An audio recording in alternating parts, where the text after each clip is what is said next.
अस्सलामु अलैकुम। आज बनाओ अस कॉकट सीनस ते न्यूट्री मजेदार कुफ्त घर अगर पोच यी कह तो जल्दी जल्दी बनाओ यम कुफ्त तो थो पसिस ब्रोह कन तो वमेद तुह सारे यिनो यम पसंद पक्यू करो शुरू।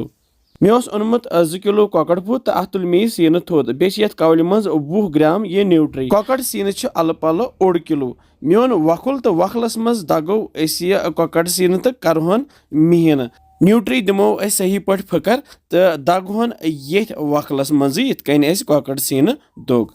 दोनवे चीज सही पे दगित थवोक इन दोन कौलन मज तो अमे पत त्रो दगित कॉकट सीन ये बड़िस बानस मज बे त्रो न्यूट्री दगित तूर बे त्रो डबल चौचे चूर 3 चमचे ये जन ब्रेड क्रम्ब्स वनान बे त्रोस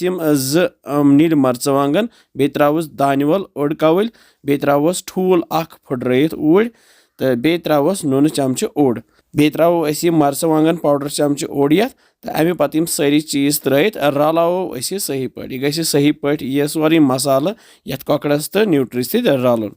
तो रलत थो यह साइडस कुन तो लागो वन ये कुफ्त बनावन मे कोर अत ओदुर तो इत पेड़ तुलान इथे कन बनावो ये वन कुफ्त वो गोल गोल तो थो प्लेटस पे अक बन तो ये बनन वारिया कुफ्त तो अगर तुम बड़ बनावन तो हेक्यू बड़ ते बन साइज पन्ने हिसाब थवन तो अमे पत थो गैसस पे तव अत मज त्रो फल तेल तिलस 2 क्रेंड तेल गरम गस्थी त्रो ये मज कुफ्त तो यम तलो अड़ दिवान फकर ते मगर बह दिम फकर ये कह बह तलख सोदे थोड़ा वजल ही गसित कड़क बह यम प्लेटस पे तो ये तिलस मज त्रोक बह गंड 3 निक निक कतरत तो करहोक यम ते तैयार तो यम गंड तैयार गसित कड़क बह यम तो त्रो बह ये मिक्सी जारस मज बे त्रो बह जम दो कप तो ये बनावो पेस्ट बनत थो बह साइडस कुन तो यपर ये तिलस मज त्रा बह कह मसाल वन बह त्रा ये बड़ल दालचीन प्यूत रंग फल 2 चमचे 1 तो बे सब्ज ٲलव 3 तम करोक हल्क तैयार बे त्रा बह रोहन पेस्ट चमचे तो करहन तैयार तल केस वन लुत तो अमे पत त्रो पेस्ट गंडुक इस तैयार थोमुत कर तो यह मोटरावन यूत काल यह आब ये खुशिक गस तो खुशिक गस्थी अन मे 4 टमाटर तो यम त्रोक मिक्सी जारस मज तो यमन ते बनावो प्यूरे तो प्यूरे बनथी त्रो ये मसाला सती तो करहन ये गंड पेस्टस तैयार युत मटे तो यह त्रो वन पाउडर मसाल बह त्रा ये लेदर चमचे बे त्रोस शोंठ पाउडर चमचे 1 बे त्रोस दानवल पाउडर चमचे बादियान पाउडर चमचे तो मर्चवांगन पाउडर चमचे तो बे नून चमचे